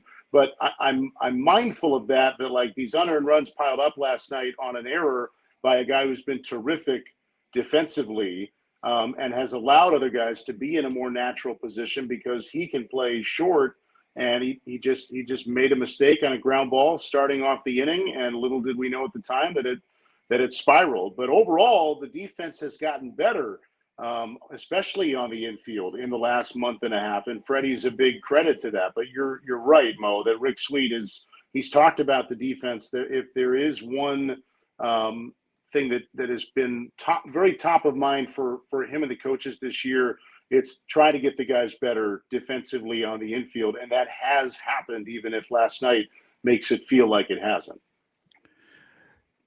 Jeff Hem, play-by-play voice of the Nashville Sounds, joining us here on Main Street Sports today, presented by TOA of Columbia. And as you mentioned, Jeff, the best thing about a 13-11 10-inning loss is you get a chance to get back out on the field at AutoZone tonight. And none better to get out there behind than 7-1, 2.89 right-hander Chad Patrick. Yeah, he's been the ace. He really has. He has. If he wasn't already when the year began, he has certainly put himself on the Brewers' radar for a team that today acquired another starting pitcher, acquired Aaron Savali from the Rays. A few days ago, acquired Dallas Keuchel, who pitched well last night for the Brewers in Colorado.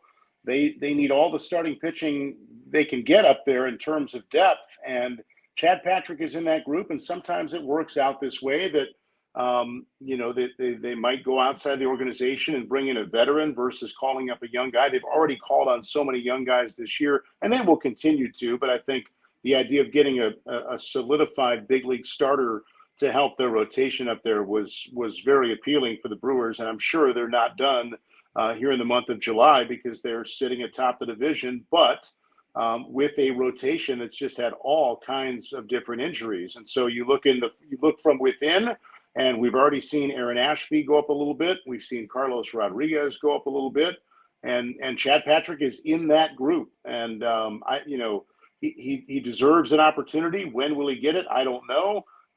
But he has been terrific down here. He's been dominant, really. And it's not just for a start or two. It's really been from the day he got here at the finale of the last homestand of the year.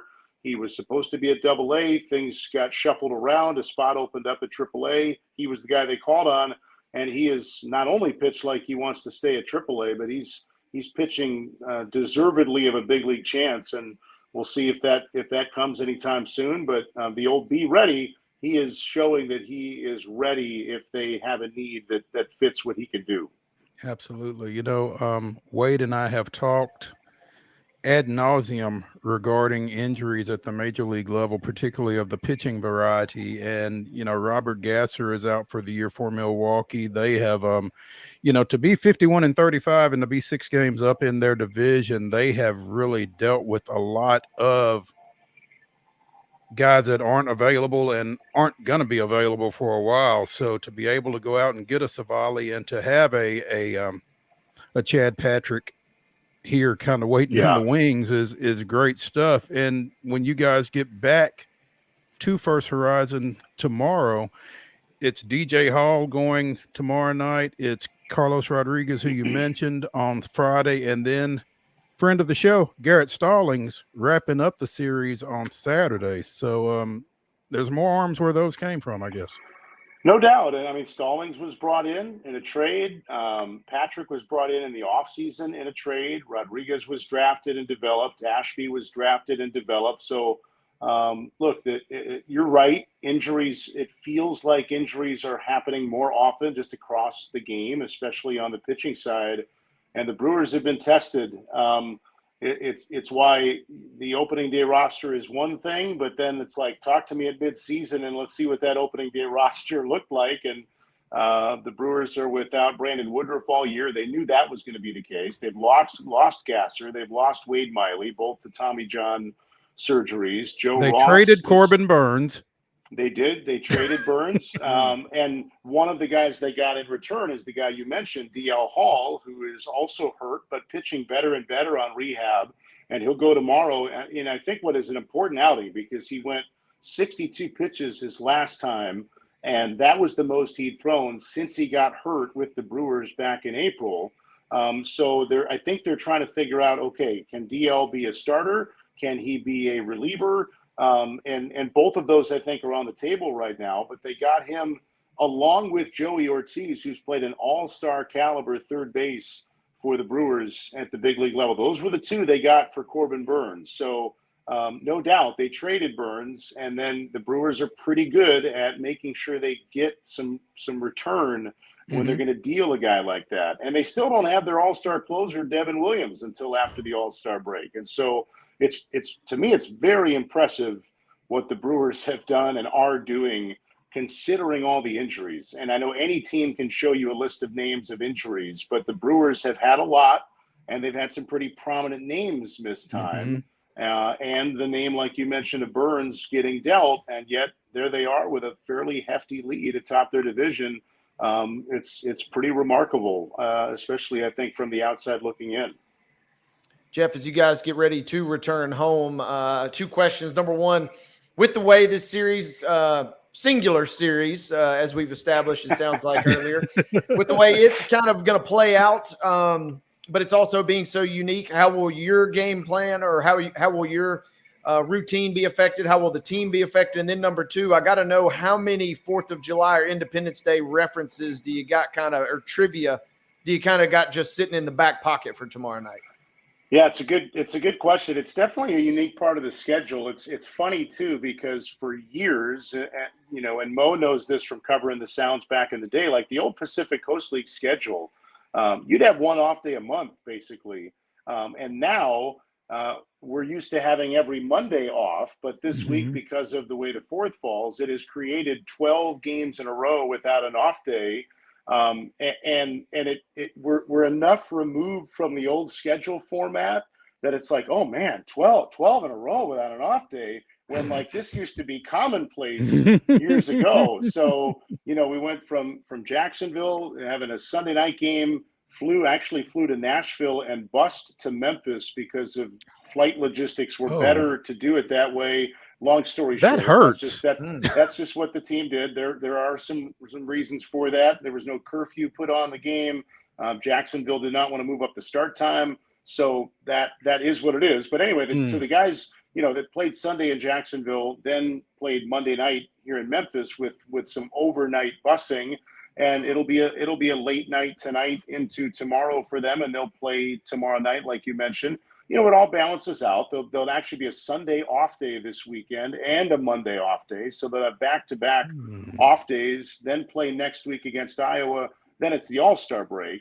So it all balances out, but it is a unique part of the schedule that where my mind goes, to answer your question, Wade, is like, normally it's like, oh, it's Sunday game. Well, you got the off day tomorrow. Let's get the bullpen emptied out, get everybody their work before the end of the weekend. Now, the pitching management totally changes in a situation like this, where the manager and pitching coach are thinking, well, hey, we got to get through Saturday night without an off day. And, if your starter doesn't do what he's supposed to do, all of a sudden you're catching up and your bullpen's in trouble. And the Redbirds are in that kind of a situation right now. They had a bullpen game Monday. They didn't get much from their starter last night, and they're using a spot starter tonight because of fluctuation they've had with the Cardinals of late from different moves. So it's an interesting part of the schedule, not so much specifically because of the 4th of July, but just how these teams have to think a little bit differently right now when they don't have the comfort of the coming up off day after a 6-game stretch. But I also, I love the 4th of July. I think the ballpark is such a wonderful place to be on the 4th. We are expecting not just a big crowd tomorrow, but big crowds tomorrow, Friday, and Saturday. So I would advise anybody who's contemplating a Sounds game this weekend, do not wait on your tickets. You might be out of luck, or you might be standing, or you might be squeezing next to somebody out on the grass berm out in left center field, because the place is going to be packed for a few days, which is wonderful.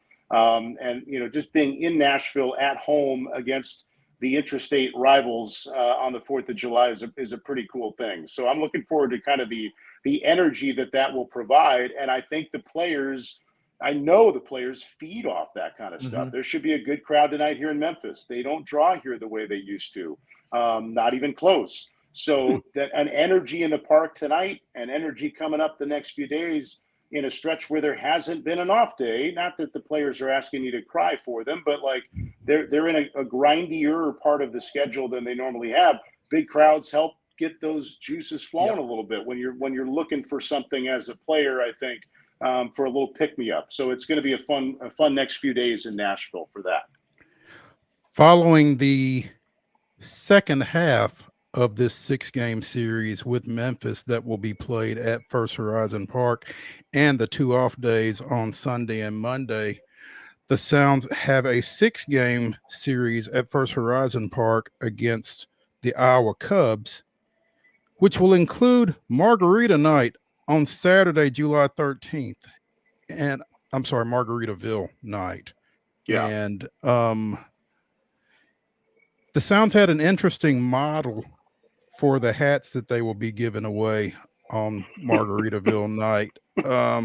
Mark, help me out here. There it is. If that is not, if that just strikes me as Rick Sweet to a T. I hope he got to keep that. How great is that? Like how many managers with that kind of longevity in the game would I ain't got time for this. Right. Yeah. Or not, you want me to put on what and do what now? Like some of them would say, give me a photo from a different promotion. Like Rick that's just awesome. Put the hat on and the smile and an expression of that smile that only Rick Sweet can offer. I love it. And I may or may not have, and I did use that photo for his contact photo now in my phone. So whenever I get a call or a text from Sweetie, that's the picture that's going to come up. He doesn't know that. I may have to break that news to him now that I've broken it here. But I thought that photo was great too. I'm glad you highlighted that. We like to break news here on Main Street Sports Today whenever possible. So yeah, man, I saw that and it's like, man, that's just him though. I mean, that's fantastic. He's such a good dude. And so are you, Jeff, to make time for us, particularly off schedule. We typically get you on Fridays, but we'll not be here on Friday. So we wanted to move that up a little bit and get you back in with us. And we appreciate you taking some time. Enjoy your last few hours in Memphis. What time do y'all expect to get in tonight? Games in the morning. Games at 6:05. I would think hit the road maybe 10:30. So you're looking at 2 o'clock or so. Yeah. Yeah. Okay. Yeah. All right. Have fun Part with of that. it.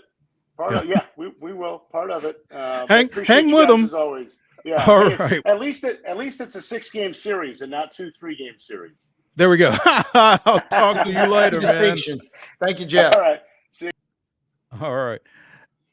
We're going to take a quick break. When we come back to the Lee Company studios here on Main Street Sports Today, presented by the Tennessee Orthopedic Alliance of Columbia. It's our final segment of today. It is Wild and Wacky Wednesday. Wade and I will be bringing you the weirdest, wildest, and wackiest news from across the globe. Stay tuned.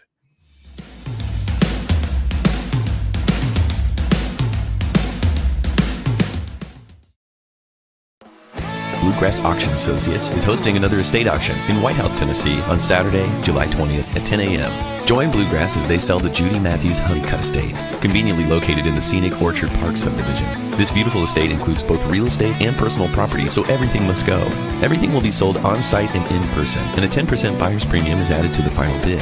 So bid with confidence with Bluegrass Auction Associates, committed to excellence.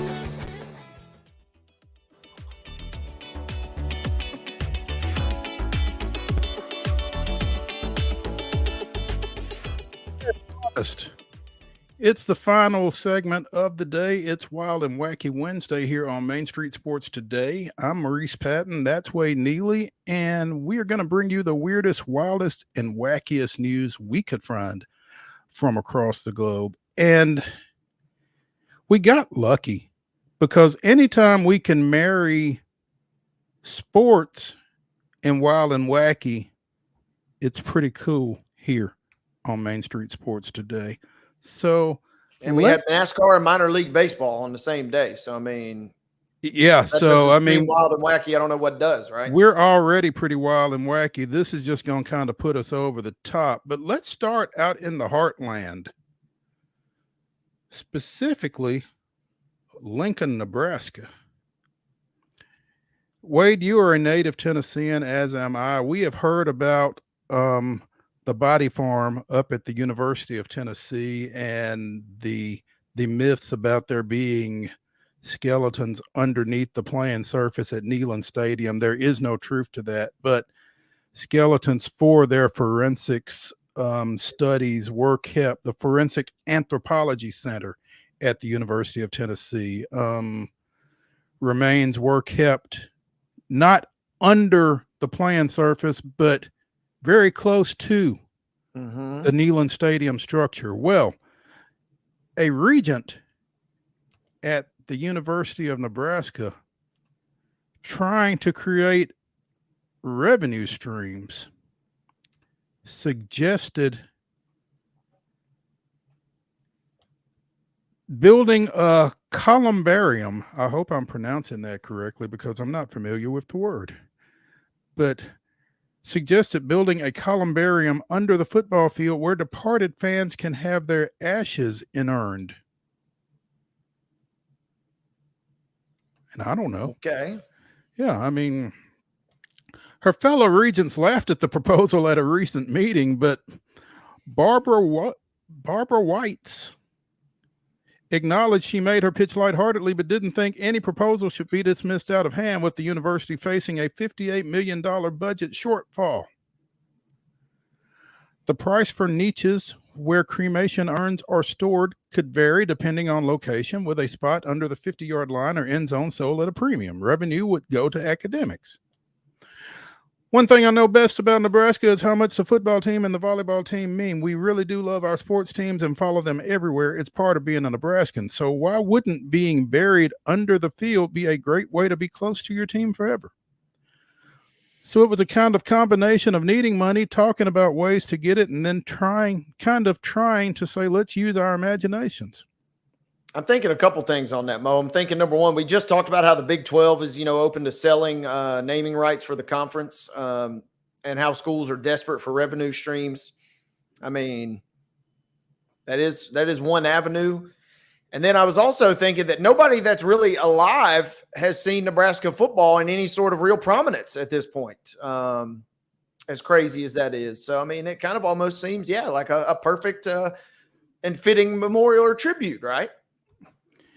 I mean, you hear about folks wanting to have their ashes sprinkled in different places and that kind of thing, on the beach, on various playing surfaces, that kind of thing. In fact, there is a real estate developer over in South Carolina trying to get approval from USC leaders to build an above ground columbarium across the street from Williams-Brice.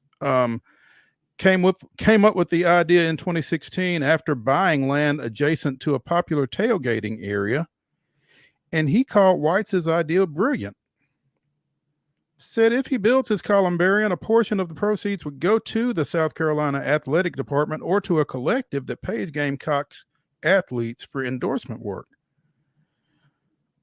Says he already has a permit. He's not trying to build it in opposition of the university, and we're slowly breaking down that opposition, he said. So, I mean, again, revenue streams, right?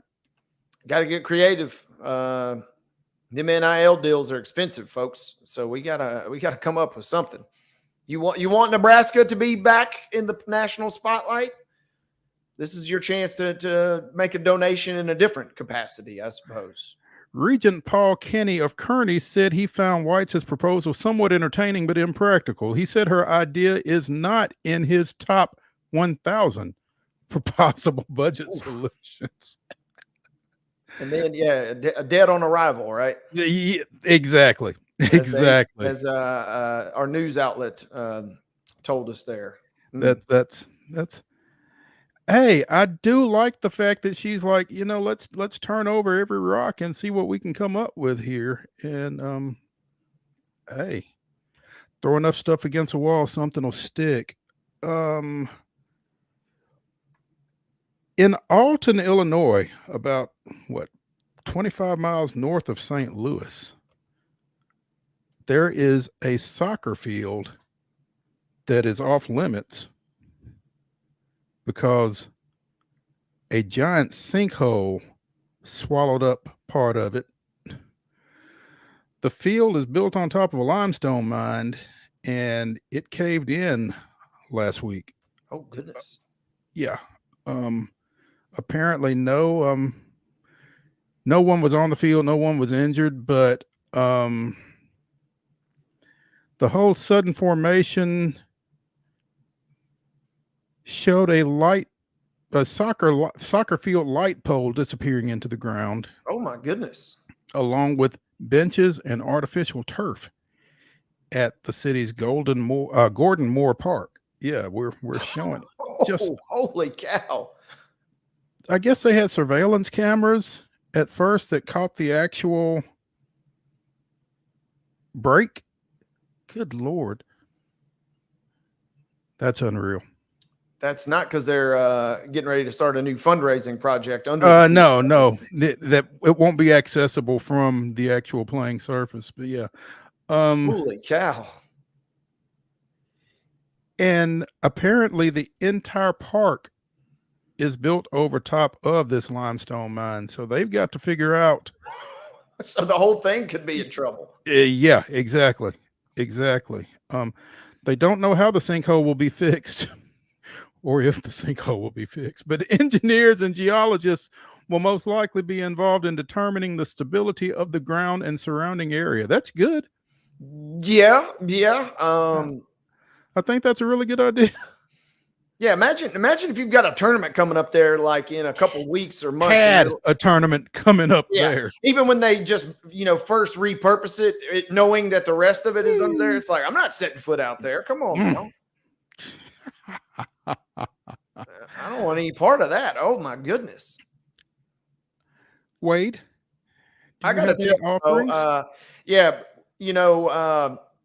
we've talked obviously with Jeff and some others and about the 4th of July coming up, but did you ever know? I didn't really think that this was I couldn't believe this story because there's so much mythology around George Washington and his famous cherry tree. Apparently he really actually didn't cut down or really chop down the cherry tree, despite the famous, supposedly, who really knows? However, he did pack away some cherry fruit at his home at Mount Vernon. As I'm reading here, dozens of bottles of cherries and berries that have been impossibly preserved in storage pits under the cellar of the mansion have been discovered during an archaeological. There we go. It's feels like a Friday dig connected to a restoration project. So basically, Mo, it sounds like they're finding fresh fruit. This archaeologist says, finding what is essentially fresh fruit after 250 years is, quote, pretty spectacular. I don't know that that's fresh fruit after 250 years. I don't care how they found it. Whole pieces, including what was a recognizable cherry, were found in some of the bottles. Other bottles include what appeared to be gooseberries or currants, though the testing is underway to confirm that. And, I don't know. I'm Who's going to try it? I was going to say, I've done some dumb things in my life. I don't know that I'm going to try some 250-year-old cherries. No, count me out. You could douse them up in all the liquid you want, and I still don't know that I'm going to try those. I guess maybe the preservation of said cherries had to do with the liquids that they were doused in, though. Maybe. I mean, Gatlinburg's made a killing off of selling products like that over the years. So I don't know that I'm going to try those. 250 years. George Washington apparently was just hoarding these cherries under his house. Goodness gracious. But yeah, I don't know that I'm that desperate. So no, count me out on that. That's a hard pass. Wade, we talked a little bit about EA Sports and the college football game coming up and that kind of thing. And you are a gamer. I am not. I'm going to assume that you have never been mad enough that you would travel across multiple state lines to attack someone that you had played. No, that's a line I'm not willing to cross, I don't think. Lines plural. Edward Kang, 20, is charged with attempted second-degree murder and armed burglary with a mask after traveling from New Jersey to Florida to attack a player he had encountered in Arcade, a medieval fantasy massively multiplayer online role-playing game. Flew from New Jersey to Jacksonville, Ubered to a hotel in Ferdinand Beach, bought a hammer at a local hardware store, went to this guy's Ferdinand Beach home, which was unlocked. Middle of the night, the victim was walking out of his bedroom when he was confronted by Kang, who hit him on the head with a hammer. The two struggled as the victim called for help. His stepfather responded and helped to restrain Kang until police arrived. Victim suffered several head wounds that were not considered life-threatening and received staples for him. Kang told investigators that the victim is a bad person online. Asked deputies how much jail time people got for breaking and entering an assault and was told it's going to be a long time before you play video games again.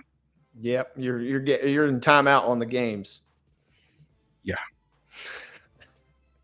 That's going to do it for Wild and Wacky Wednesday here on Main Street Sports Today, presented by the Tennessee Orthopedic Alliance of Columbia. Again, you guys have a great 4th, a safe 4th. We will see y'all back here in the Lee Company studios on Monday at 2 o'clock. See ya.